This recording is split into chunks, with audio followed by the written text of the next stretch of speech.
여러분 안녕하십니까? 김낙권입니다. 5.18 민주화운동이 올해로 38주년을 맞았습니다. 지난해 기념식에는 10년 만에 대통령이 참석해 광주를 따뜻하게 보도 않았고 임을 위한 행진곡도 힘찬 팔뚝질을 하며 부를 수 있게 됐습니다. 그리고 1년이 흐른 지금 5.18 특별법이 국회를 통과했고 국가 차원의 5.18 진상규명위원회도 오는 9월에 출범하게 됐습니다.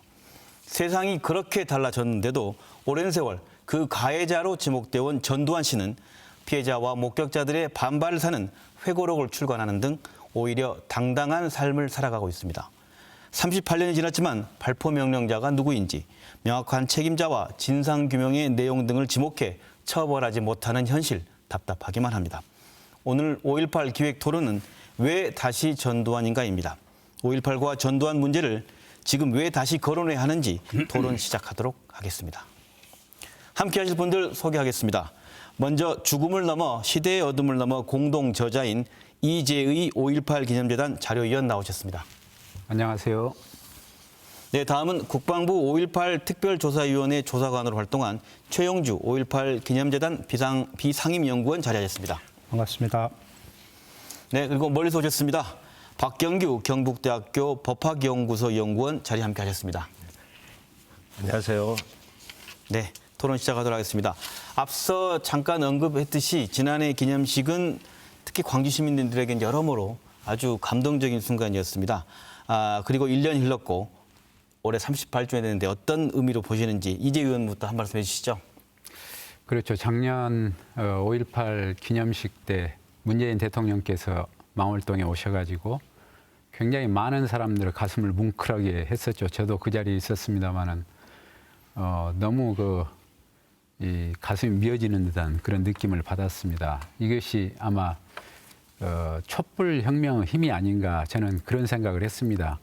말하자면 그동안의 5.18이 지난 두 번의 보수 정권 아래서 굉장히 많이 왜곡되고 폄훼되고 아주 조롱거리가 됐었는데 이런 부분에 대한 전반적인 진상규명을 다시 해야 한다라는 그런 필요성들을 강하게 이렇게 사회적으로 문제 제기를 해주신 그런 자리라고 생각이 됩니다. 네, 네, 우리 최영주 위원님께 어떻게 보셨습니까? 다른 것보다도 일단 참 만시지탄이 있지만은 거의 38년 만에 5.18 진상규명을 위한 특별법이 발효가 되고 이번 9월 달에 본격적인 진상규명위원회가 발족이 된다고 하는데 대단히 큰 의의를 가지고 있죠. 그리고 또 이 진상규명이 2년의 작업을 통해서 이루어지는데 또 필요하다면 또 1년 더 추가해서 3년 동안 이루어지거든요. 결국은 이제 40주년을 우리가 2년 남겨놓고 있는데 그간에 이렇게 지지부진했었던 어떤 진상규명을 할 수 있는 마지막 그런 기회를 잡았다는 데 대해서 굉장히 큰 의미를 가질 수 있다고 저는 생각합니다. 네, 박경규 박사님께서 말씀해 주시죠. 네, 이 토론의 주제가 얘기하듯이 왜 다시 전두환인가?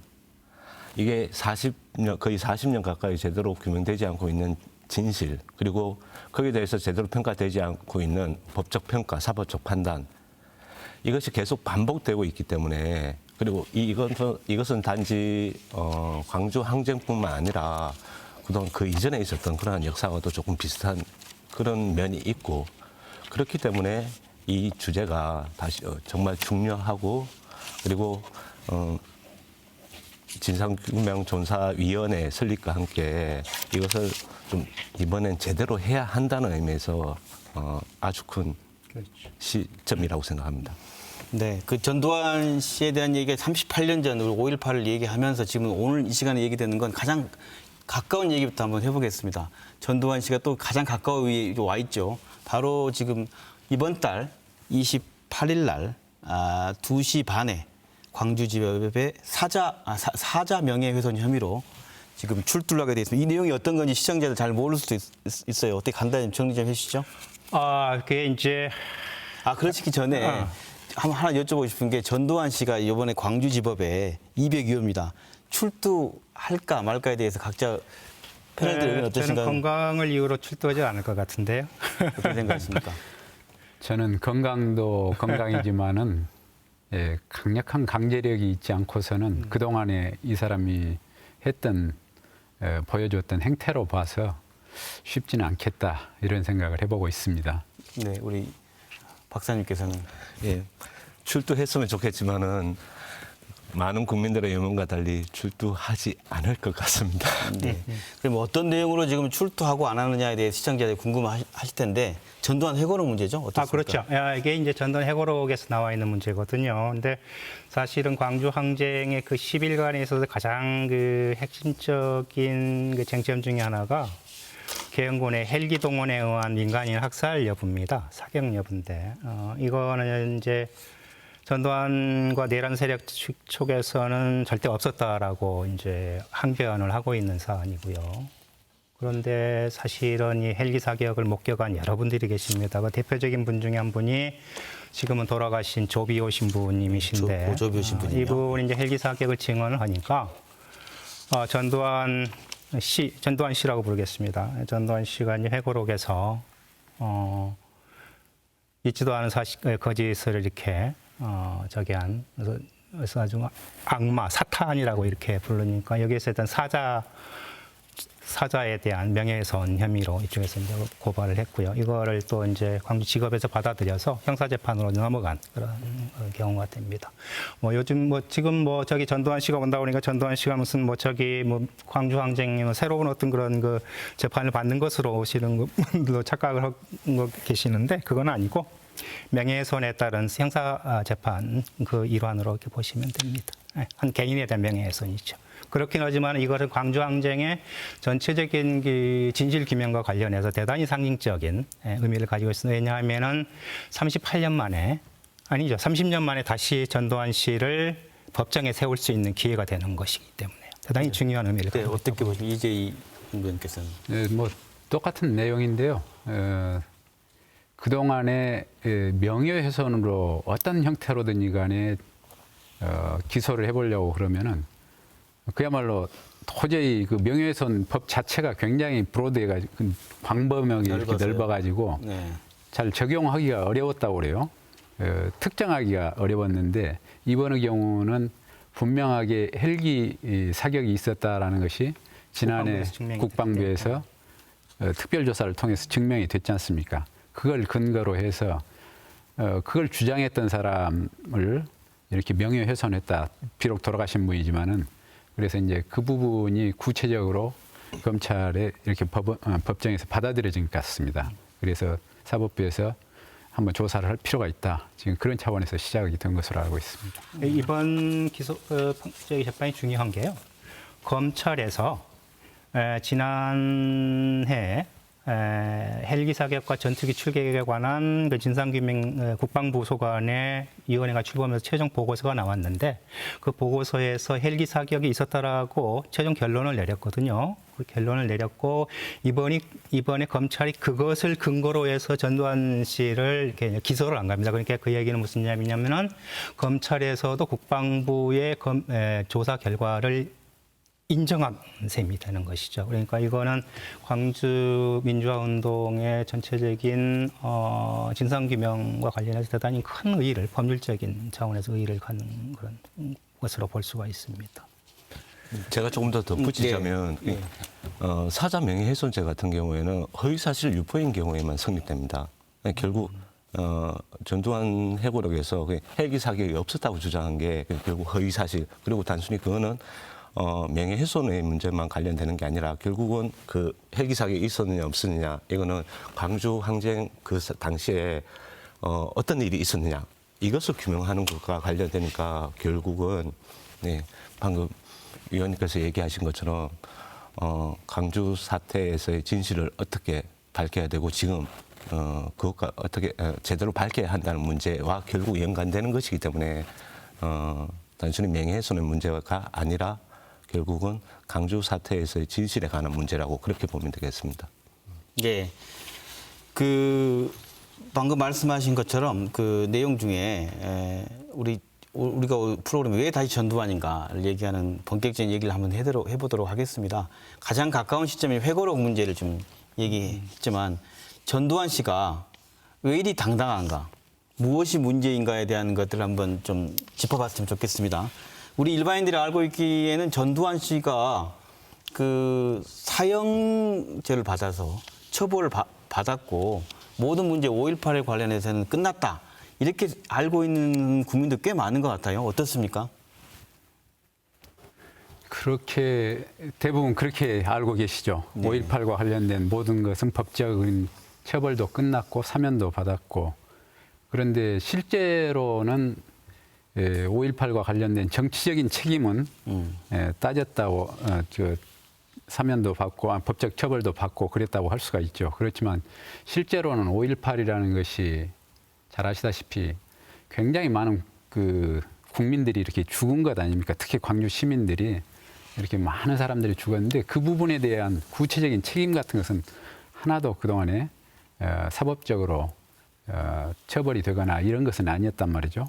그래서 이제 이 부분에 대해서 그동안에 덮어버렸던 겁니다. 내란 혐의에 대해서만 집중적으로 내란 목적 살인이라고 그래서 그것도 5월 27일 날 도청을 진압했던 작전에 대해서만 책임이 있는 것으로 이렇게 법적인 처벌을 받은 것이죠.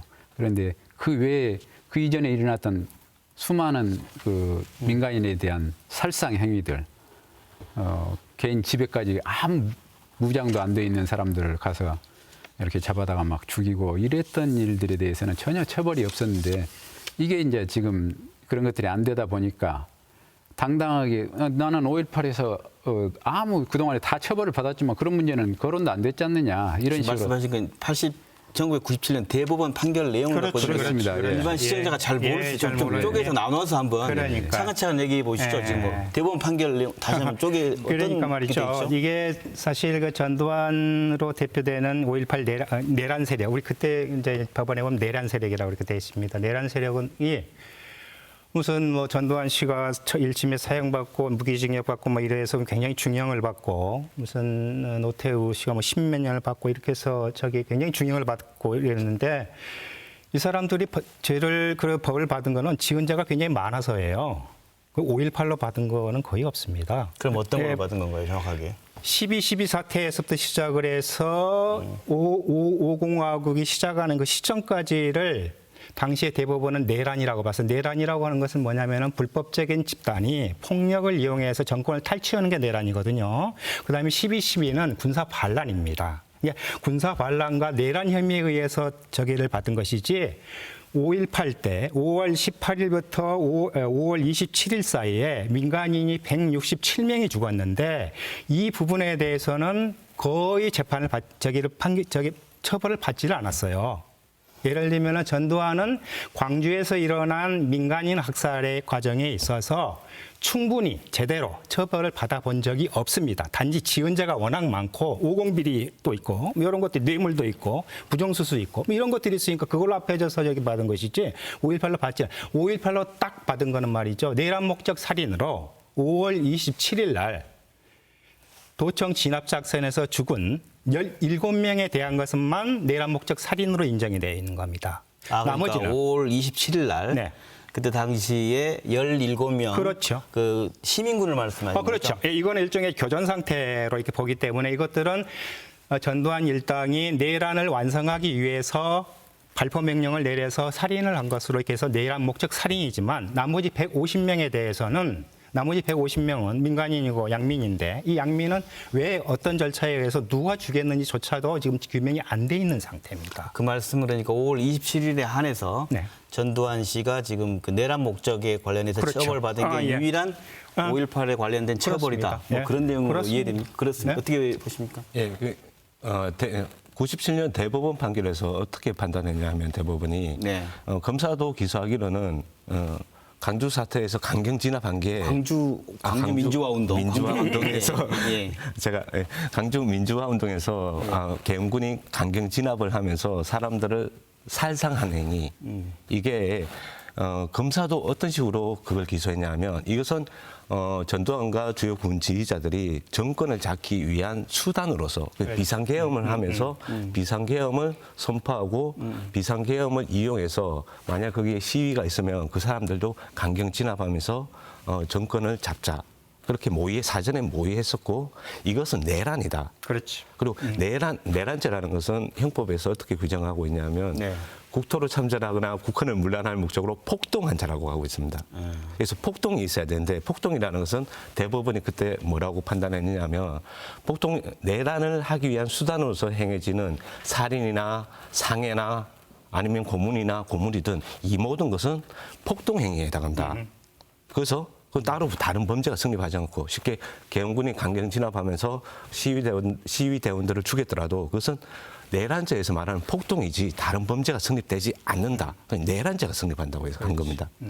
다만 아까 말씀하셨던 17명 5월 27일 날. 예, 27일 날 다시 계엄군이 전남 도청에서 마지막으로 무장하고 항쟁하던 시위대원들을 진압하기 위해서 전두환 씨가 다시 진입해라, 재진입하라고 지시한 것. 이것은 특정인들 거기서 재진입하려고 하면 어쩔 수 없이 이미 무장하고 있으니까 총격을 해야 되잖아요. 그것은 재진입하라고 지시한 것은 그 사람들 죽여도 괜찮다는 지시에 포함하고 있는 것이다.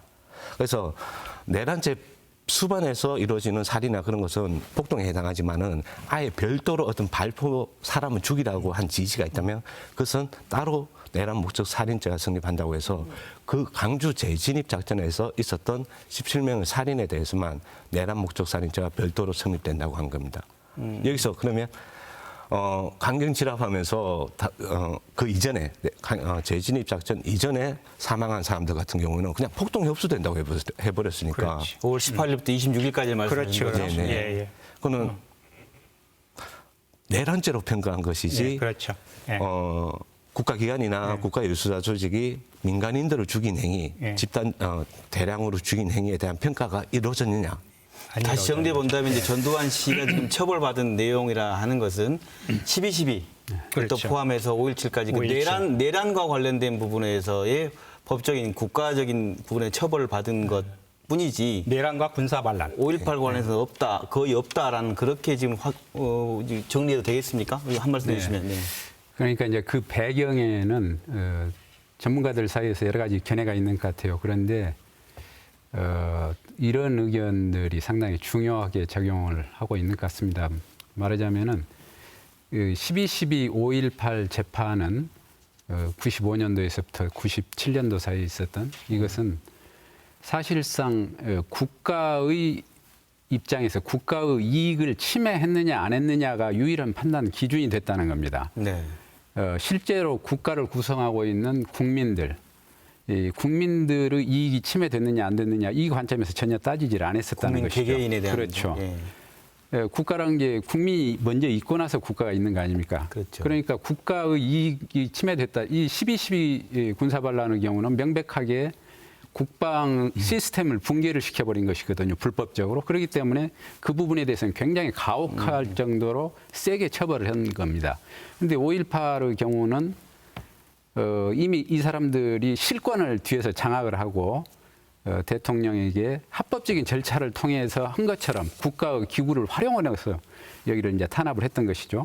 그러다 보니까 외형상으로 드러난 모습은 완전히 합법적인 틀 안에서 진행이 됐던 거 아니냐 이런 것이 이제 강조가 되고 그런데 실질적으로는 많은 사람을 살상했던 그런 것 아닙니까? 인명을 살상하면서 이렇게 들어왔는데 그럼 국민이 당한 피해라는 관점에서 본다면은 사실은 12.12보다는 5.18이 훨씬 더 중요하고 역사적으로도 훨씬 더 중요하게 평가가 되고 있죠.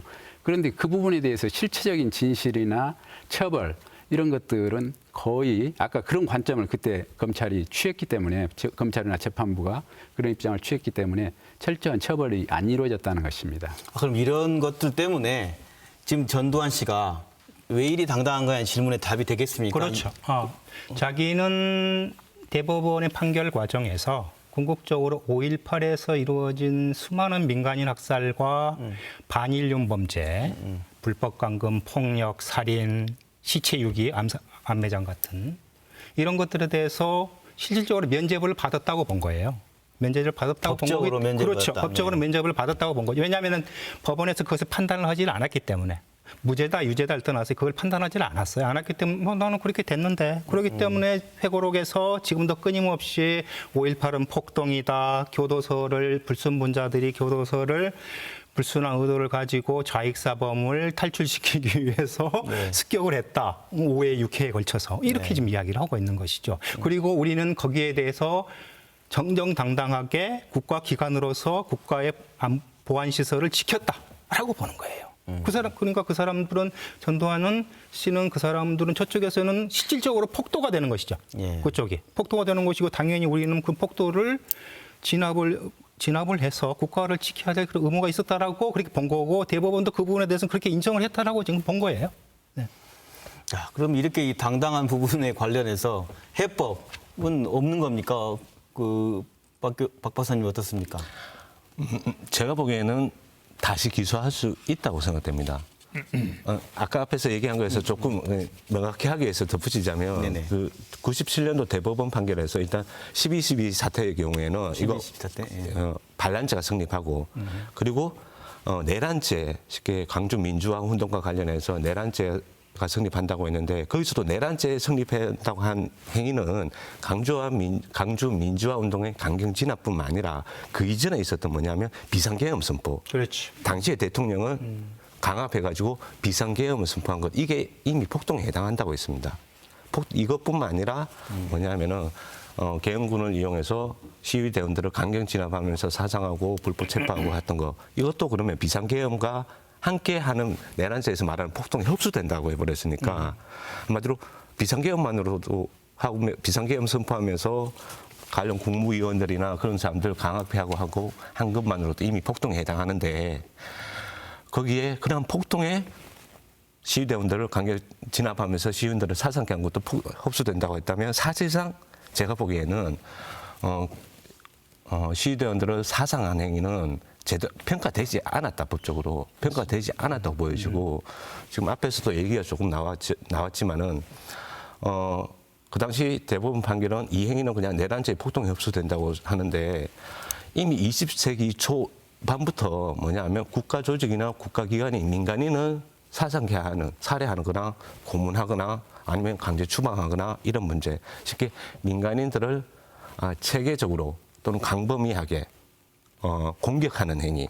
그리고 그러한 공격하려고 하는 정책이 있고 그러한 정책에 따라서 민간인들을 체계적으로 또는 강범위하게 살해하거나 추방하거나 안매장하는 그런 행위, 비인도적 행위를 하는 것은 인도의 국제범죄의 한 유형인 인도에 반하는 범죄라고 합니다. 이거 같은 경우에는 내란죄와는 다른 범죄이기 때문에 그때는 97년도에는 내란죄가 문제됐고 법원은 내란죄로만 다뤘으니까 지금은 이걸 반인도 범죄, 인도에 반하는 범죄라고 보면 다른 범죄가 문제되기 때문에 검찰이 다시 기소할 수 있고 법원도 이에 대해서 심판할 수 있다고 생각합니다. 이미 처벌받았기 때문에 더 처벌할 수 없는 건 아니냐는 때문에 전두환 씨가 당당하다고 보는 건데 박사님 말씀은 처벌할 수 있는 근거 내용들이 다양하다 이런 말씀이신 것 같습니다. 앞으로 가능하다. 우리 어떻게 생각하십니까? 그렇죠. 말하자면은 5.18 재판은 형사법적인 측면에서 보면은 전혀 처벌이 이루어지지를 않은 겁니다. 형사법적으로. 말하자면은 사람을 죽인 무고한 민간인을 죽인 살상 행위에 대해서는 그 자체에 대해서는 단 한 사람도 처벌을 받지 않은 것이죠. 정치적인 행위에 대해서만 처벌을 지금 받은 것이죠. 그렇기 때문에 전문가들 사이에서는 5.18은 재판이 사실상 제대로 이루어지지 않았다라는 것이 여러 전문가들이 지금 지적을 하고 있는 사항입니다. 또 실제로 그 부분에 대한 깊이 있는 조사 자체도 그때는 이루어지지 않았었죠. 왜냐하면은 이 김영삼 대통령 시절에서 그것이 이루어졌지 않습니까? 재판이 문민정부 때요. 예, 문민정부 때 그때는 어찌됐든 군사정권과 단절을 하고 새로운 문민정부를 이렇게 만들겠다라는 것이 전체적인 관심사였기 때문에 거기서 이 사람들을 법정에 세우고 처벌했다는 것을 국민들에게 보여주는 것. 맞습니다. 이거 가장 첫 번째 목표였지. 5.18 자체에 대해서 잘못한 행위들을 하나하나 따져가지고 처벌을 하거나 이런 것이 목표는 아니었었다는 것이죠. 그러다 보니까 이런 미진함들이 지금 많이 남아있고 진상규명 문제가 다시 거론이 되고 있는 것이라고 봅니다. 그게 이제 우리나라에서의 진상규명 과거사 청산이 어떤 그 세계사적인 보편적인 원리를 따르지를 못하고 이게 거꾸로 진행이 돼서 그래요. 거꾸로라는 예, 말씀은? 그렇죠. 그러니까 소위 말하는 이제 이런 것을 이행기 정의라고 하거든요. 이행기 정의라고 하는 게 뭐냐면은 과거의 독재 정권에서 민주주의로 이행한 나라 또는 전쟁 상태에서 평화로 이행한 나라에서 과거에 이루어진 잔혹행위, 잘못된 행위들을 어떻게 청산할 것이냐는 이제 그 문제가 그래야만이 그 국가의 미래를 담보할 수가 있는 거니까요. 그래서 이게 과거의 잘못된 일, 과거의 잔혹행위, 과거의 비인도적 만행들을 어떻게 청산할 것이냐는 문제가 대단히 중요한 문제입니다. 이것을 흔히 말하는 이행기 정의라고 하는데 이게 네. 되어야 민주주의가 더 공고화되는 거니까요. 근데 대부분 그 세계적인 어떤 그 추세로 보자면 이행기 정의라고 하는 것은 대부분 4가지의 단계를 밟았을 때입니다. 첫째는 일단 진상규명이 네. 첫 번째입니다. 진상규명. 그래서 통상적으로 무슨 진실위원회니 진상규명위원회니 이런 것들이 열리고 네. 진상규명에서 드러난 사실과 진실을 바탕으로 가해자에 대한 처벌이 이루어집니다. 여기에서. 어떤 경우는 상당히 또 이게 또 같이 가는 경우가 있거든요. 진상규명 과정과 처벌 과정. 이거는 진실과 정의가 같이 가는 그런 과정입니다. 그래서 이제 대부분 이게 서로 상호작용을 하면서 가해자에 대한 재판이 지극히 어떤 그 형사법적이고 이런 어떤 협의화되어 있는 그런 법률적인 판단에 의한 것이 아니라 그 역사적인 근거, 어떤 도덕적인 근거에 의해서 이렇게 처벌을 하고 해야 되는데 우리나라는 이게 법적 판단이 먼저 이루어졌어요. 법적 판단이 먼저 이루어지고 그러기 전에 이렇게 이제 처벌이 되고 그다음에 이제 그 가해자 그 피해자에 대한 보상과 기념 사업 이렇게 나가는데 우리나라는 이게 이제 완전히 뒤집어진 상태로 된 거죠. 예, 노태우 정부 때 민심 수습 차원에서 어설픈 피해자 보상 사업이 이루어졌습니다. 이러다 보니까 금전을 둘러싼 피해자들 간의 같은 갈등들이 생기는 거고요. 여기에 또 회유되는 경우들도 많이 있었고, 그 다음에 이제 김영삼 정부 들어와서 물론 그때 이제 노태우 정부 때 여소야대 전국에서 국회에서 중심으로 한 진상규명위원회가 열리긴 했지만 이것도 굉장히 파행으로 끝났었고 또 제대로 된 보고서도 채택하지 못한 상태로 이렇게 끝났거든요. 그러다 가서 김영삼 정부 들어와서 김영삼 정부의 최대 과제는 이전에 그 군부의 정치 세력화를 근절하는 작업이 먼저였기 때문에 바로 이제 법적 처벌 과정에 들어간 거죠. 그러니까 어떤 이 사람들을 처벌을 해야 될 어떤 그 도덕적이고 법적 근거와 이런 진상규명에 대한 전반적인 어떤 틀이 없이 이게 이제 말씀하신 걸 들어보니까 네. 저희 나라의 경우는 어떻게 보면 보상이 먼저 이루어졌네요. 그렇죠. 예. 그것은 방금 말씀 역순인 것 같고 그렇죠. 뭔가 진실을 드러나기를 두려워하는 사람들이 그렇죠. 있어서 그렇지 않을까 생각되는데 어떠신가요? 그렇죠. 그동안에 그 국가 차원에서 큰 틀에서 보면 한 4차례 정도 국가 차원의 진상 규명 작업이 있었거든요. 1988년도에 국회 광주 특위가 만들어져 가지고 우리는 이제 청문회라고 일반적으로 알려져 있는데 89년도, 예. 그때 첫 번째 있었던 것이고 그다음에 두 번째로는 아까도 이야기했습니다마는 1995년도부터 97년도 검찰 수사 검찰 인력들 검사들이 한 80여 명 이상 동원이 돼서 우리나라에서는 가장 많은 숫자가 투입된 그런 조사를 진행을 했었죠. 그래서 사법적인 판단까지 내렸던 그 조사가 한 번 있었고, 그다음에 이제 세 번째로는 2005년부터 2007년도 사이에 노무현 정부 하에서 이 국방부가 과거사 진상조사위원회를 만들어 가지고 했었죠. 예, 그 군 내부의 그런 문제들을 또 조사를 했었고, 그다음에 이제 최근에 문재인 정부가 들어서서 아시다시피 지난해 9월 달부터 헬기 특별조사위원회, 헬기 사격 특별조사위원회 그런 4차례를 거치면서 그 많은 조사를 하면서도 방금 저희들이 이야기했던 이 문제의 핵심에는 현재 접근을 못하고 있는 겁니다. 문제의 핵심은 이 엄청나게 많은 사람들이 죽었다는 사실입니다. 민간인들이.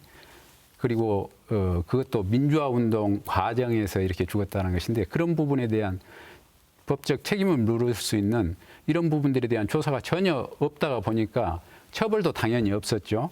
그러다 보니까 아니 우리는 5.18에 대한 재판과 처벌 다 받았는데 없었지 않느냐. 지금까지 이제 저 사람들이 주장하고 있는 것이 지금 그런 논 거죠. 이미 진실 규명이 됐고 그렇죠. 전두환 씨 입장이 다 됐는데 난 네. 처벌받을 게 없다. 근데 실질적으로 진실 규명은 안 된 거지 않습니까? 우리가 이 과정에서 봤듯이. 예, 그래서 이제 앞으로 지금 우리가 어떻게 무엇을 할 것인가가 이 문제하고 결부돼 있는 것 같습니다. 어디 박준규 박사님 어떻습니까?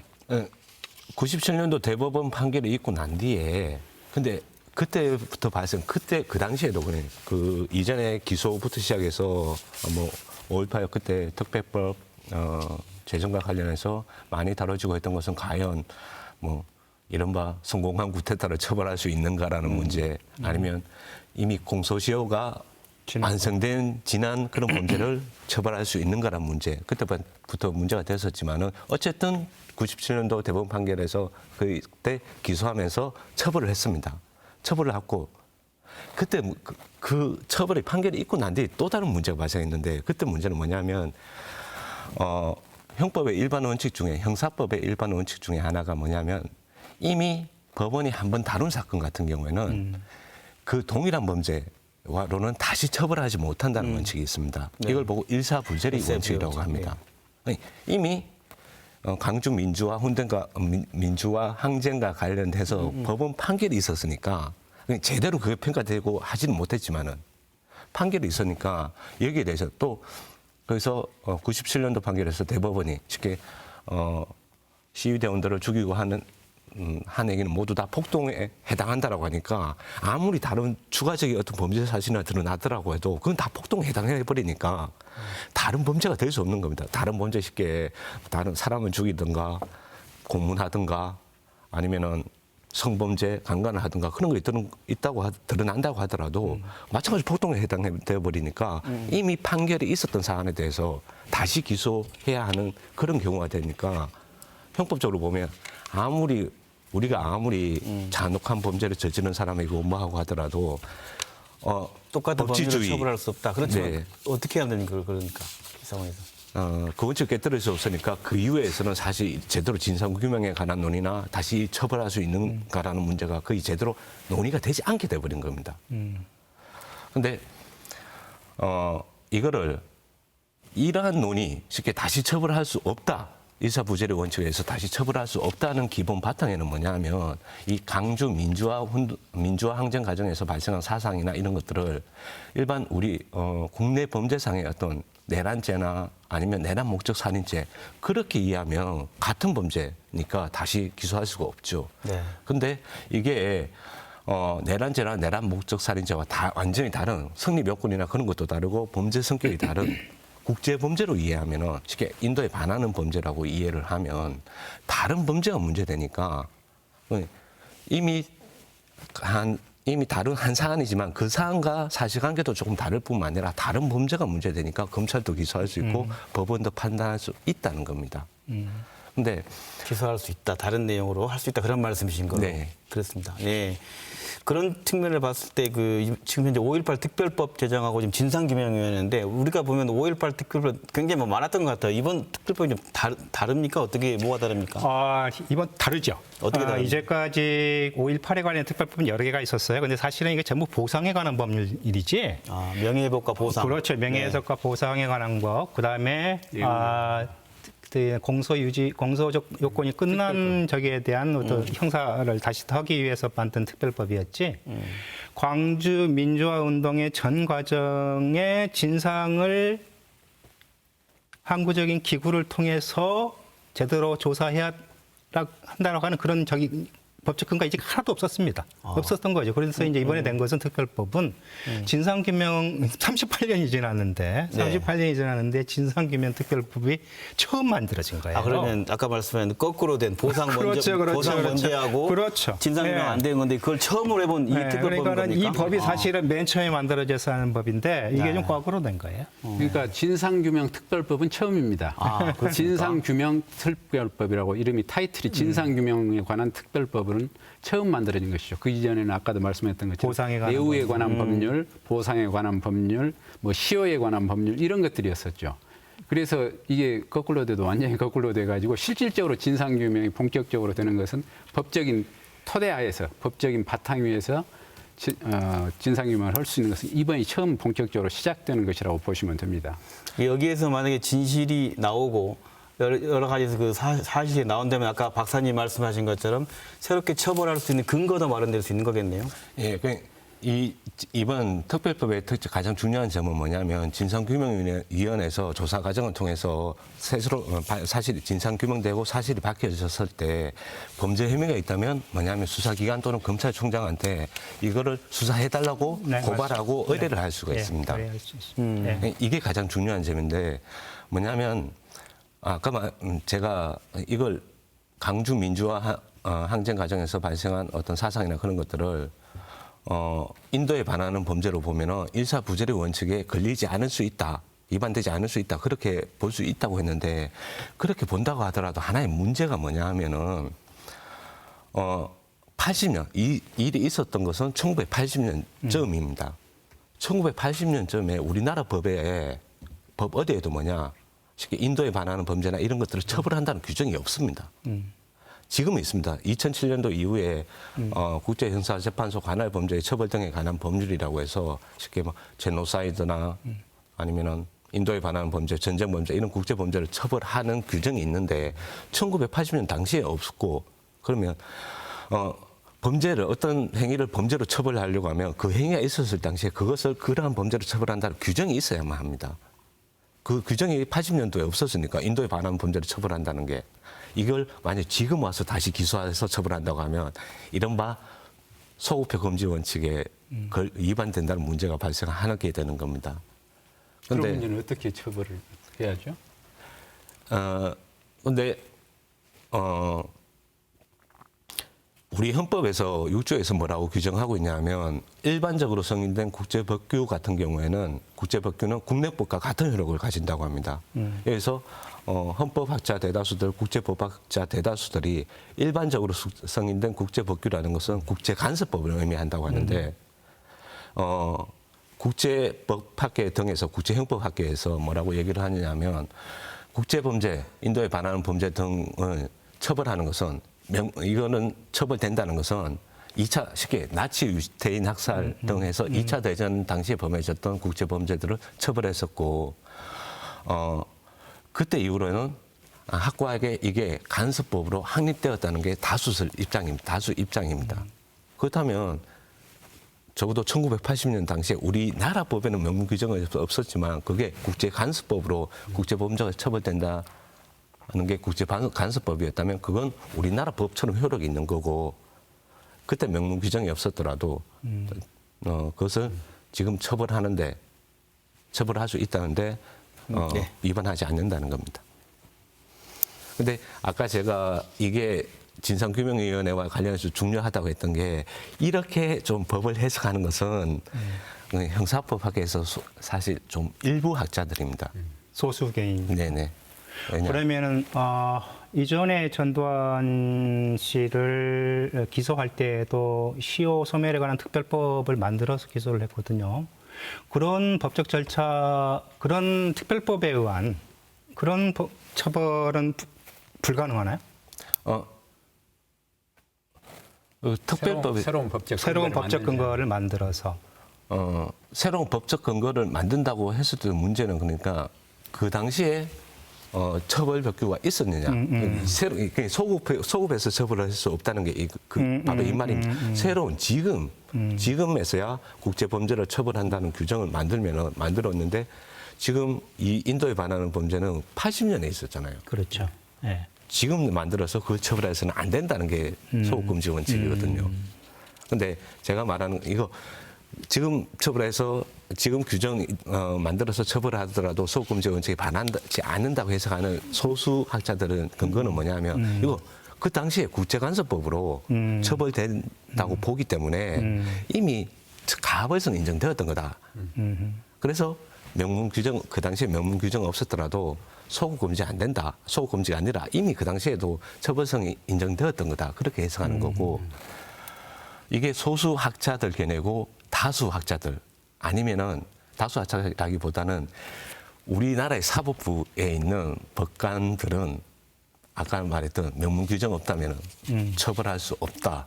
조금 그런 입장에 더 많이 생각이 사로잡혀 있을 겁니다. 네, 알겠습니다. 지금 말씀 나누다 보니까 지금 5.18 특별법이 진실규명에 관한 게 처음이다. 38년 만에 말씀하셨고. 지금 진상규명위원회 지금 올 9월에 출범하는데 사실상 그렇다고 한다면 이거 정말 마지막 기회, 사실상 마지막 기회 아닌가요? 어떻게 해야 되겠습니까? 상황에 대해서. 일단 이번 진상규명 작업은 5.18 과정에서 일어난 전반적인 인권 유린에 대한 총체적인 재조사가 이루어져야 된다고 봅니다. 당시에 났던 살인, 가혹행위, 납치, 불법 감금, 고문 이런 데 대한 총체적인 재조사가 있어야 되는 거고요. 물론 지금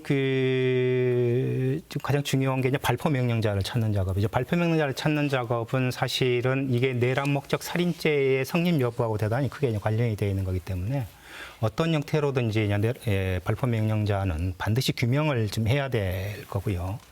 또 하나 이제 우리가 또 이제 염두에 두어야 할 거는 뭐냐면은 우리가 이제까지 진상규명을 대체적으로 5월 18일부터 27일 사이에 이루어진 그날 이루어진 그 사건에만 초점이 맞고 근데 사실은 그 후유증이 더 심합니다. 그 후유증. 네, 그렇죠. 그 뒤로 엄청나게 많은 사람들이 이때 당시 이루어진 비인권적 행위 비인륜적인 행위 때문에 얼마나 많은 사람들이 고통을 받았습니까? 이 고통받은 것에 대한 전부 재조사가 다시 이루어져야 되고요. 이것도 포함해서 이런 것들을 포함해서 총체적인 관점에서의 인권 유린이 어떻게 일어났고 이런 인권 유린을 도대체 누구한테 책임을 물어야 될 것인지에 대한 그러한 진지한 검토가 있어야 된다고 보고 이런 데다 물적 증거를 충분히 찾아내야 되는 작업이 대단히 중요하죠. 이게 저는 제대로 된 진상 작업이라고 보고 있습니다. 이게 이번 진상 규명은 크게 보면 두 가지 포인트가 있다고 보여집니다. 하나는 5.18 당시에 일어났었던 여러 가지 범죄 행위들, 신군부가 저질렀던 계엄군을 통해서 저질렀던 이런 범죄 행위들에 대한 그동안에 규명이 됐었는데 확인되지 않았기 때문에 미확인 과제들이 있다고 볼 수가 있겠죠. 이런 것은 이제 발포 명령자에 대한 것이랄지 또 암매장 이런 것들은 80년도 당시에 일어났던 일들이죠. 그런데 당연히 규명됐어야 하는데 지금까지 규명이 되지 못했던 이런 과제들이 첫 번째고 네. 또 하나가 있습니다. 사실은 이번에 진상규명을 반드시 해야 한다고 그렇게 국민적 공감대가 만들어지고 특별법까지 만들어질 수 있었던 것은 그 문제도 물론 중요하지만 더 실질적인 문제는 이명박 박근혜 정권 하에서 이루어졌던 5.18에 대한 왜곡, 폄훼, 조롱, 조작 이런 것들 아닙니까? 그렇죠. 말하자면 광주에 북한군 특수군들이 와가지고 일으킨 사건이다. 뭐 이런 얼토당토하는 일부터 시작해가지고 이 5.18은 폭동이다. 뭐 이런 식의 이야기들이 끊임없이 과거에도 그런 이야기들이 전혀 없었던 것은 아닌데 이걸 확대 재생산해가지고 지금 시점에서 새로운 보수 정권이 들어서니까 그 기류를 이용해가지고 다시 역사를 뒤집으려는 이런 그 활동들이었거든요. 그것도 상당히 국가 권력에 의해서 보호 혹은 비호를 받으면서 일어났다는 것이 거의 이렇게 우리가 추정을 해볼 수 있는 여러 가지 정황들이 있지 않습니까?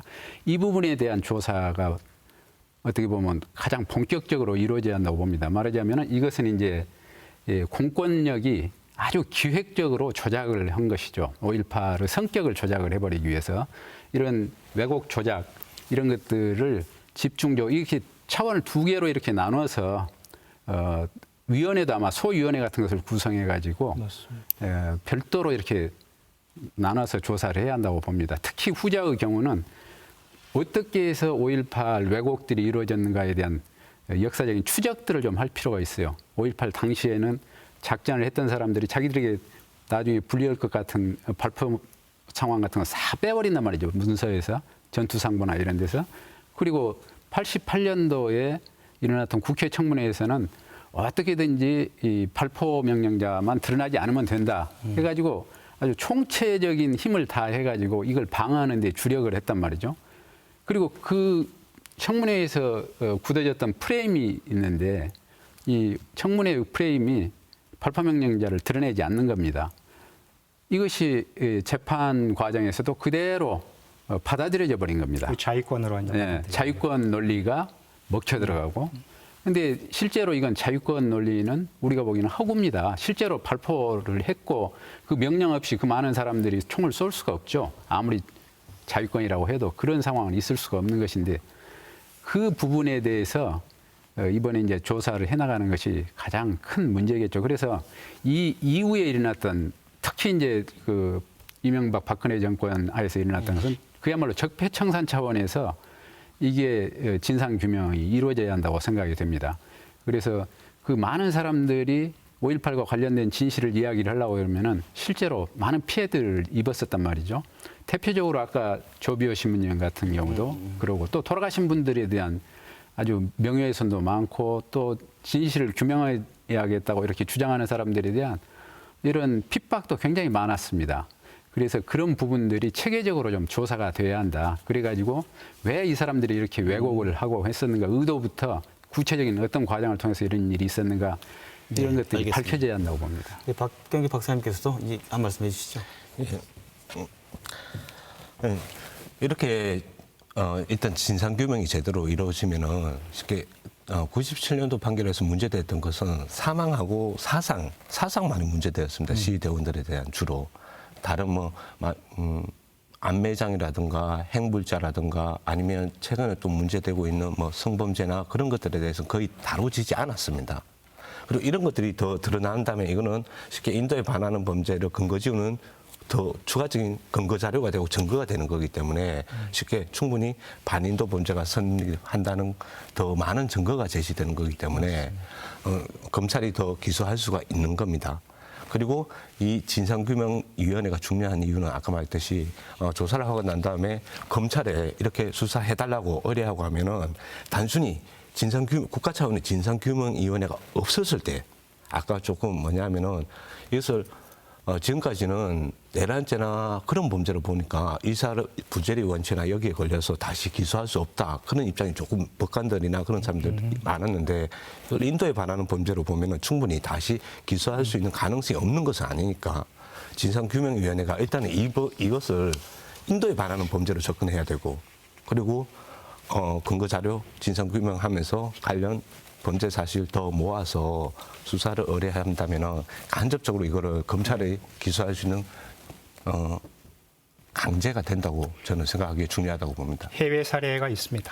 네, 해외 사례. 네, 오늘 말씀을 나누다 보니까 토론 시간이 거의 다 아쉬운데요. 마지막으로 각자 한 말씀씩 여기 마무리한 시간에 얘기를 해주시면 고맙겠습니다. 먼저 아까 박사님 재기소권 얘기했는데 사실 해외 사례가 여러 가지가 있습니다. 예를 들면은 아르헨티나가 1976년부터 82년 사이에 군사 독재가 있었거든요. 그때 수많은 사람들이 행방불명되고 거의 2만 명이서 행방불명이 됐습니다. 그래서 83년도에 민정으로 이양을 하면서 당시에 군정의 최고 대통령이었던 호르헤 비델라 대통령을 종신형을 처합니다. 그러다 나중에 사면을 해주거든요. 그러다가 다시 2006년도에 그 사면형을 무효화하고 다시 인도에 관한 범죄로 다시 처벌을 합니다. 그래서 지금 종신형을 살려서 이렇게 돼 있는데 이런 사례들도 우리가 타산지석으로 좀 삼아야 될 필요가 있습니다. 그래서 전체적으로 해외 사례랄지 이런 것들을 좀 해서 포괄적으로 과연 전두환 씨를 인도에 관한 범죄로 다시 재처벌할 수 있는 그런 근거들을 저는 찾아내는 작업이 대단히 중요하고 그게 진상규명을 위한 마지막 우리의 적이라고 보고 있습니다. 네. 제 생각으로는 말하자면은 준비된 것만큼밖에 밝힐 수가 없다 이런 생각을 갖고 있습니다. 그러니까 광주에서 이 문제 제기가 현장이니까요. 광주가 피해의 현장이기 때문에 광주에서 실제로 어떤 피해를 입었다라는 것을 아주 구체적으로 특정해가지고 이 문제에 대한 충분한 연구가 있어야 한다고 봅니다. 그래가지고 이것이 법적으로 조사가 되어질 수 있을 만큼 물론 굉장히 오래된 사실이기 때문에 쉽지는 않겠지만은 이런 것들을 전문가들이 달라들어서 같이 연구하고 사료들을 찾고 법적 근거들을 찾고 해가지고 사료들을 많이 수집을 해야죠. 그래가지고 이것이 분명히 문제가 있다라는 것을 규명해주는 이런 충분한 준비가 되어 있지 않고서는 막상 그 위원회 만들어가지고 한다고 하더라도 아주 형식적인 것에서 잘못하면 그쳐버릴 가능성이 있습니다. 그래서 제 생각으로는 지금 단계에서 광주시나 5.18 관련 단체들이나 혹은 전문가들이 지혜를 모아서 빨리 9월 달부터 이제 시행령이 만들어져서 본격화되지 않습니까? 그러기 전 단계에 좀 시간이 있습니다. 현재 나와 있는 많은 자료라도 먼저 분석하고 또 문제를 어떤 과제를 집중적으로 할 것인가 이런 작업들을 지금 빨리 좀 진행을 시켜야 할 타이밍이 아닌가 이런 생각을 해봅니다. 네, 박 박사님께서 좀 마무리해 주시죠. 사회자님께서 오프닝에서 하셨던 얘기, 우리 사회가 많이 달라졌다고 했습니다. 최근에 사법부도 우리나라에서 법치주의 실현을 위해서 많이 노력하고 있습니다. 어떻게 우리나라에서 법치주의 실현을 할 것인가라는 주제로 많이 학회를 하든가 하고. 근데 지금 많은 법원 판결을 보면은 일반 시민이 어떤 하나의 사안에서 두 개의 범죄나 그렇게 범했는데 검사가 하나의 범죄만 발각하고 나중에서 다른 범죄가 발각됐을 때 법원은 뭐라고 하느냐 하면 거기서 일상 우리가 관념을 봤을 때는 그게 하나의 사안, 하나의 행위로 볼 수 있지만 법적으로 그게 다른 행위라고 해서 다른 범죄라고 합니다. 네. 그래서 다시 기소할 수 있다고 합니다. 이런 경우 아주 많습니다, 판결이. 법치주의는 한마디로 얘기하면 모든 국민은 법 앞에 평등하고 모든 범죄자도 똑같이 처벌되어야 하죠. 오히려 일반 시민보다도 권력자들이 범죄를 저질렀다면 진정한 법치주의를 위해서는 그 권력자들은 제대로 처벌돼야 한다고 봅니다. 만약에 제가 사법부한테 묻고 싶습니다. 네. 일반 시민은 하나의 행위로 두 개 범죄 범했을 때 나중에 발각돼서 다시 기소해서 처벌하면서 권력을 가진 사람이 그런 비슷한 사안에서 했는데 그걸 오히려 그런 사람들에게 유리하게 해석하면서 다시 처벌할 수 없다라고 하는 게 과연 법치주의 국가냐 그렇게 묻고 싶습니다. 네, 오늘 세 분 말씀 잘 들었습니다. 최근 5.18 때 계엄군이 집단 성폭행을 한 여고생이 정신분열을 일으켜 속세를 버리고 승려가 됐다는 기사가 사회적인 공분을 사고 있습니다. 오늘 토론 말씀 들어본다면 지금까지의 전두환 씨에 대한 처벌의 문제는 국민 개개인의 행복과 국민 개개인을 놓고 다뤄진 것이 아니었던 것 같습니다. 그건 5월 18일부터 5월 26일까지의 상황에 대한 것도 전혀 다뤄지지 않은 일이었다는 걸 오늘 토론에 나올 수 있었고 그 이후에 여러 가지 고문 피해를 입은 피해자들, 그 가족들의 문제 또한 국민 개개인의 행복 추구권에 의해서 다뤄지지 않았던 것 같습니다. 이 모든 것이 왜 다시 전두환 씨를 논의해야 되고 그가 당당해서는 안 되는지에 대한 이유를 오늘 토론에서 충분히 얘기됐다고 생각됩니다. 오늘 토론 감사드립니다. 감사합니다.